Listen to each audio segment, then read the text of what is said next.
by someone. So if you got a request, be happy to take it. And I've noticed a couple raw food pizza videos coming out lately, but mine's a little different, I think. So I'm really excited to share it with you.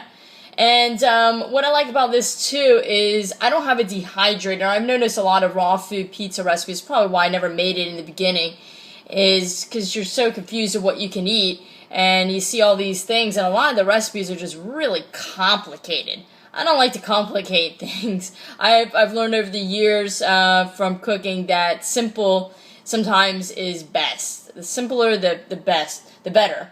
I'm sure those taste really, really delicious, but I just don't have the time or the equipment, and, I can't remember all those ingredients when I'm in the store. I want something really easy. So I'm going to show you how to make a really easy raw pizza that's going to be really delicious, alright?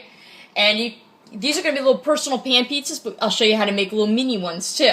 So, you got to have a pizza, you got to have a crust, you got to have a sauce, you got to have cheese, you got to have toppings, right? Four things. So, for the crust, I'm using a portobello mushroom, okay? I'm going to show you how I do this. I just got some nice portobello mushrooms. Portobello mushrooms are meaty, they're sturdy, and it's a great little base here. But what I did was I took the stem off, and I scraped out the gills. So that way I kind of have like a little bit of a center cup. So, see, this is how it normally is, like this. So all I did was cut out the stem. Okay, and then I just get a little spoon, and this is very soft stuff, okay? You just take a spoon, and you just go like this, and you scrape out, see, these gills. You can eat them, you don't have to do this stuff, but it just gives me a little more space for all the good stuff, alright? So you just go like this, and you just go through, and just get all that out, okay? And then I thought this was going to be the crust. And I left everything out on the counter to get to room temperature, because I don't really want a cold pizza, although cold pizza is really good, too. So I just let everything sit on the counter for a little bit to go room temp. So look at that. See? Got a nice little base here. This one I kind of trimmed off this little excess part, but you don't have to, whatever you want. So for the sauce now, I thought I'd do a sun-dried tomato sauce, because sun-dried tomatoes, that's exactly that. They're sun-dried. The moisture's been taken out of them, so really concentrated, and it's got a nice flavor, and that's what we want. We don't want anything really watery loose. I want a nice, thick, flavorful sauce. But sometimes they can be a little bitter or not so sweet. I mean, sometimes they can. I tasted this, and I didn't think it was that sweet. But I like a sweet sauce. So what I did was, I actually did this last night. I soaked them overnight. You can soak them for a couple hours. Doesn't really matter. Same with the nuts. I had soaked them yesterday, and then I just drained them off and stuck them in the fridge. So if you're pressed for time, you could prep this stuff ahead of time and just have it ready to go. No big deal. So I got a half a cup of sun-dried tomatoes. Okay, you can use the julienne con, you can use the halves, doesn't matter. I avoided the ones in oil, because I'm not doing the oil thing. If you use those, just strain them really well, but we don't need the oil here, it's not necessary. So I got half a cup of sun-dried tomatoes, and I got a quarter cup of raisins, and I just put them in this container. I just put enough water that it just barely covered them. And you want to soak them probably for at least like 6 hours. Same with the nuts. This is gonna be for the cheese. This is a half a cup of cashews. You can use macadamia nuts, a half a cup, and just soak them for about 6 hours and then drain them off. So what I'm going to do is I'm going to put this in the food processor. So this is it for my sauce. I'm going to add a little salt and pepper. I got half a cup of sun-dried tomatoes, a quarter cup of raisins that have been soaking for at least 6 hours. You can do this overnight. And I'm going to reserve this liquid in case I need it, because it's going to have the flavor of the sun-dried tomatoes and the raisins. See the color on it? That's flavor, baby. We don't want to throw that away if we need it. So just put your lid on, and we're just going to fry this up. Make a nice sauce. Stop it, scrape it down. Yummy. Smell of sun-dried tomatoes just reminds me of pizza. Alright, so I'm going to add a little bit of this liquid. You know, you want a sauce consistency, a thick sauce consistency. So I probably added like a tablespoon. And you can keep it kind of chunky. Yeah, it's not that much in here, so just keep on stirring. Could be enough for like 2 portobello mushrooms. More. Taste it.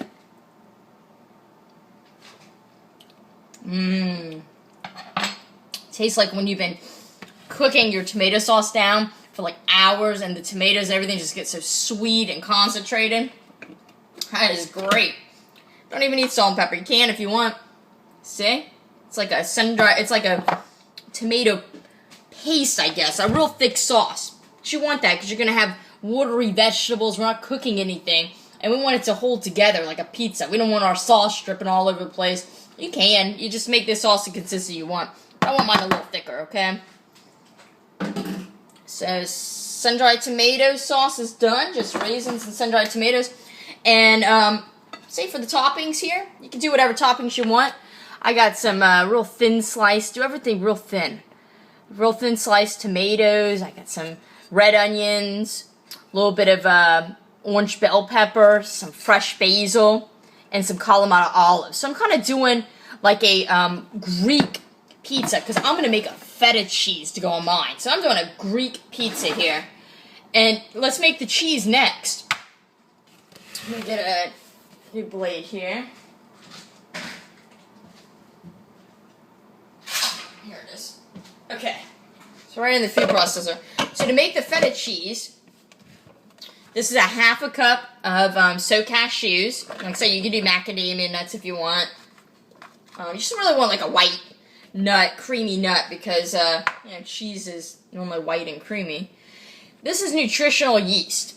It's optional, but in this, it's like $7 for this. You can find it in the health food store. It's really good for you. It's actually got a great source of protein for those of you that are concerned about protein. 1.5 tablespoons has 8 grams. A lot of B12, 130% B12. Wow, a lot of B vitamins. Anyways, it lasts forever. Keep it in the fridge. I mean, not forever, but it lasts for a long time. And it gives a real cheesy flavor. It smells like cheese. So, I'm going to add in 1 teaspoon of nutritional yeast. If you don't have it, don't sweat it. You don't have to put it in. No big deal. If you do have it, put it in. So 1 teaspoon of that. I'm going to put in 1/8 of a teaspoon of some salt. And I'll taste that because we're not seasoning our vegetables. And feta cheese is that nice kind of salty, you know, creamy. We'll sprinkle it on top. And it's going to add a nice flavor. Then I've got here some Italian seasoning. Okay, you can use fresh herbs if you wanted. It's really just basil, thyme, and oregano. I just have this dried form that I have in the cabinet. It's just good for things like this where I just need some flavoring, but I don't have the fresh stuff available. So then I can still make the dish. So that was what I put in 1/2 teaspoon. And let's put the top on. And just spray this up.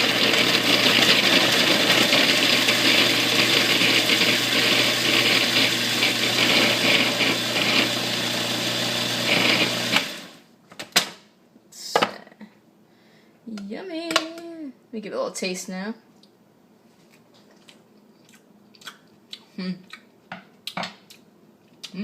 That's good.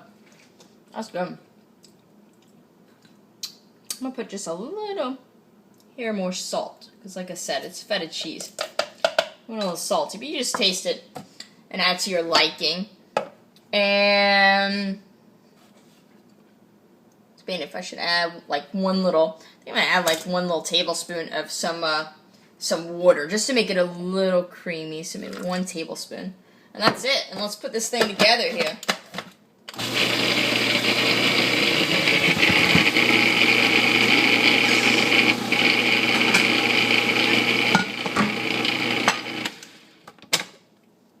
one.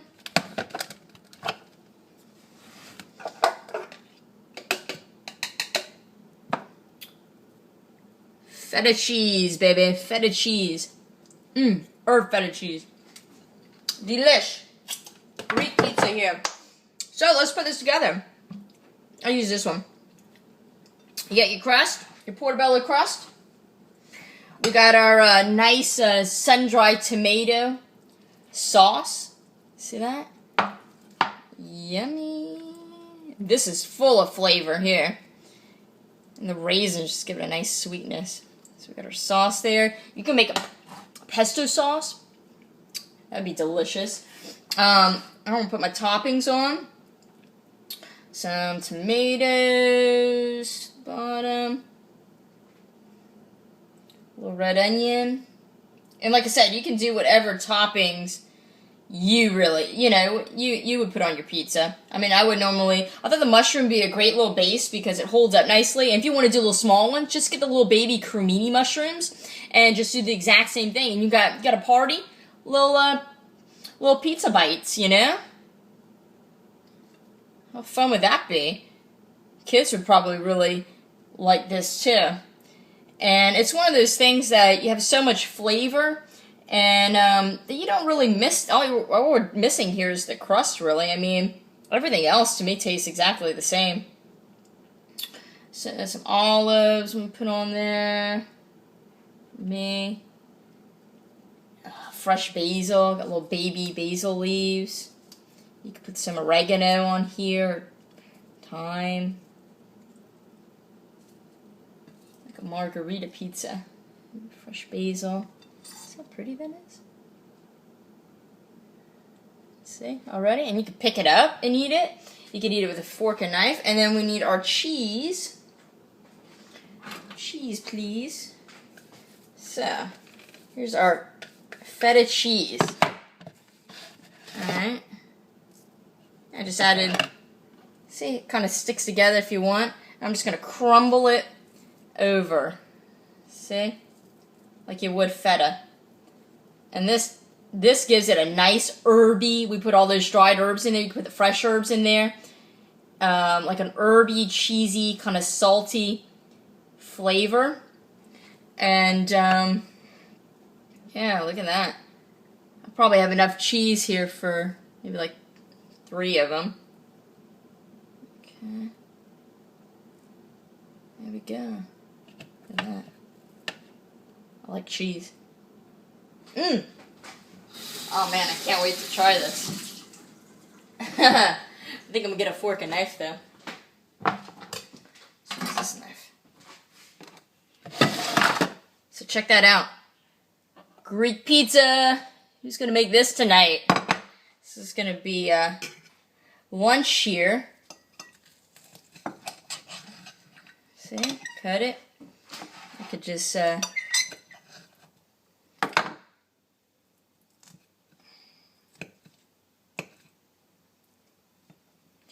a little bit of everything.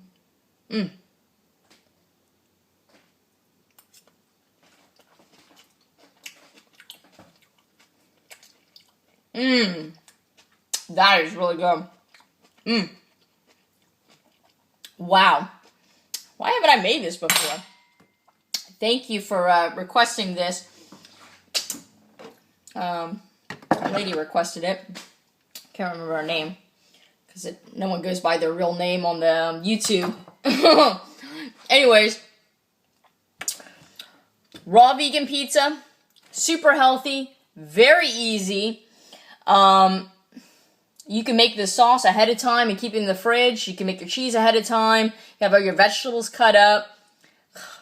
This is really good. Make little mini ones for the kids. Just put, if you got kids, just do the mushroom with the sauce and the cheese. Who cares if they don't put any of the vegetables on there? All they're eating is vegetables. The mushroom is the vegetable. The tomato is the fruit.